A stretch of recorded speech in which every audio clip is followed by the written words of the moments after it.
Konnichiwa! Hey guys, welcome back to another episode of Nihongo Master podcast. It's Azra, your host, and here's to the first study Saturday of season 5. New season, new theme, grammar language and vocab. Who's excited? If you've tuned into the first episode, you already know the theme of this season. If not, why haven't you? You missed out. But I'll fill you in anyway.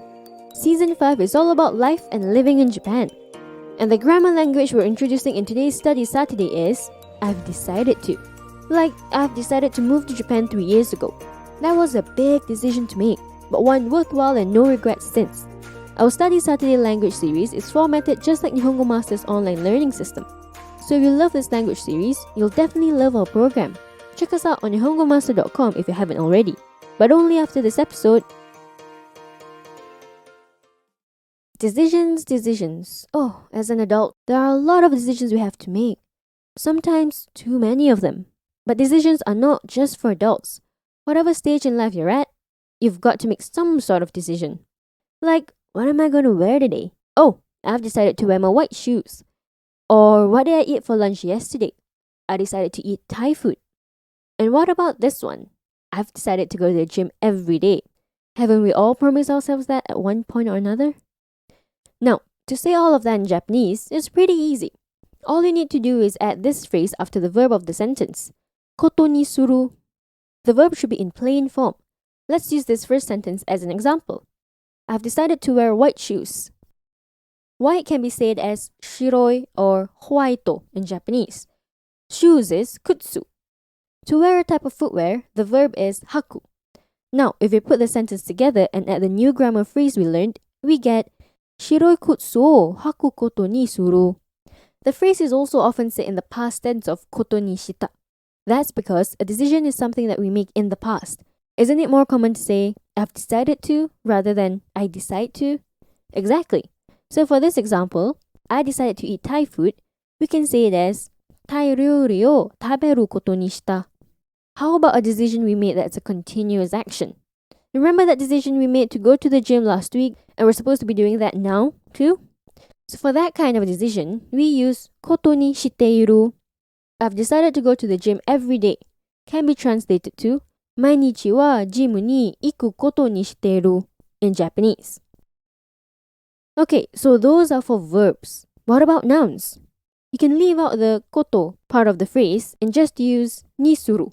Our first example about the white shoes can also be cut short to make 白い靴にする. It kind of translates to I'm going with the white shoes. Okay, so that's like a first-person decision making. There's another grammar language you can use to talk about making decisions, and that's ことになる. When I was learning this, there were a few different ways people explained this grammar point, but the simplest way of understanding this, in my opinion, is understanding it as it's been decided or it's going to be. To me, it just sounds slightly more passive than ことにする, and focus more on the results. Usually, the grammar phrase is used for something that's not minor, like deciding on what to eat is considered minor, and a decision has to be part of the process. Let's use this example. It's been decided that I'm going to Japan next year. In Japanese, it's 来年は日本に行くことになる. Another example is, I ended up not going to Japan. Whether it's your own decision or because of other reasons, like say corona, you can say it as 日本には行かないことになりました. Similarly, the past tense ことになった is more commonly said than ことになる. Now, if it's something that's decided and scheduled in, you use ことになっている. If you're supposed to meet your boyfriend tomorrow, say this. 明日は彼氏と会うことになっている.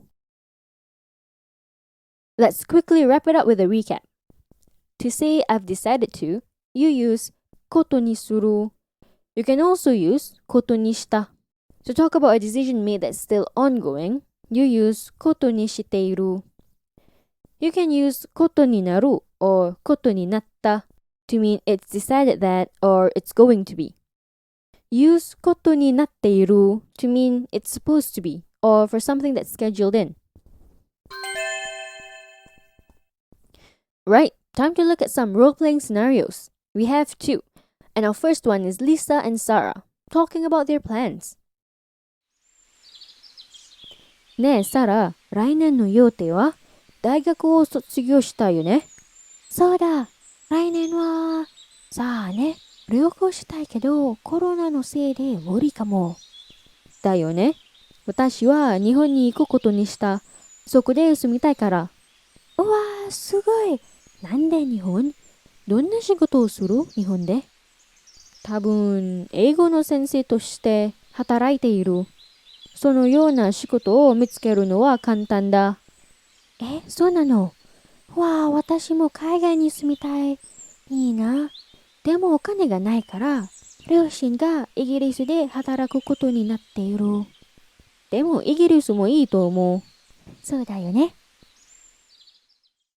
Now, let's have a listen at the English translation. Hey Sarah, what's your plans for next year? You've graduated from university, right? Yep, next year, I have no idea. I want to travel, but because of COVID-19, that's maybe impossible. That's true. For me, I have decided to go to Japan. I want to live there. Wow, that's amazing. Why Japan? What kind of job will you do in Japan? Maybe I'll work as an English teacher. That kind of job is easy to find. Oh, really? Wow, I want to live overseas too. That's nice, but I have no money, so my parents decided that I'll work in England. But England is good too, I think. That's true. On to our next role-playing scenario. This time, no English translation, just a short quiz. This one's a conversation between two high schoolers, Coco and Reina, after school. Ready? Coco-chan, どこに行く？どこへ行っても一緒に行ける？放課後は何もしていないから。こんにちは、レイナ。いいよ。昼ご飯を食べに行って大丈夫？大丈夫よ。何のランチ？決めた？私は何でもいい？韓国料理にする。先週から韓国料理を食べたいと思って。わあ、行こう。なんでココちゃん一人で？彼氏はどこ？彼は今日コラボ活動があって一緒に行くことができない。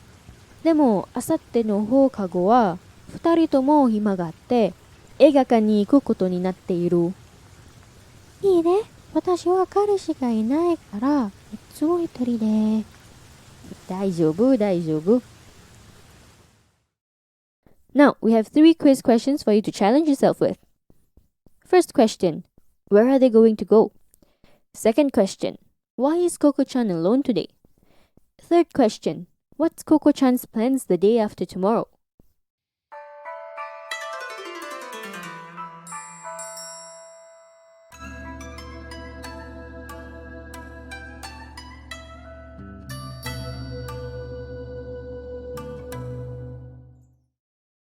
Answer check. The first question's answer is they're going to eat Korean food. The second question's answer is her boyfriend has club activities today. The third question's answer is she's going to the cinema with her boyfriend. Let's wrap it up with a quick vocab recap. Shiroi, white. It can also be said as huaito, the katakana form. Kutsu, shoes. Haku, to wear clothing below the waist. Ryori, cuisine. Kareshi, boyfriend. Ao, to meet. Ashita, tomorrow. Rainen, next year. Yote, plans. Daigaku, university. Sotsugyo suru, to graduate. Ryoko, travel. Muri, impossible. Shigoto, job. Hataraku, to work. Mitsukeru, to find. Kantan, easy. Kaigai, overseas. Sumu, to live. Okane, money. Ryoshin, parents. Hokago, after school. Kankoku, boyfriend. Senshu, last week. Katsudo, activities. Asatte, the day after tomorrow. Eigakan, cinema. Hima, free time. So, what are some of the decisions you've made this week? Whether big or small, we want to know. Tell us, in Japanese, in the comments section on our social media platforms. You can find us on Twitter, Facebook, and Instagram. Also, if you're interested in similar bite-sized grammar pointers, head over to the Nihongo Master blog for more. And if you're keen on picking up some more Japanese for yourself, pop onto our official website, nihongomaster.com, to learn more about our interactive online learning system. At Nihongo Master, we offer efficient Japanese lessons that are quick, easy, and fun for Japanese language learners of all levels, from beginners to advanced. Our smart tools will assist you in areas where you need a bit of a push and congratulate you on the ones you aced. Get a subscription today and get a head start on your Nihongo journey with Nihongo Master. Thank you so much for listening in, and join me in the next one, where we'll be looking at another interesting part of the Japanese language. Mata ne!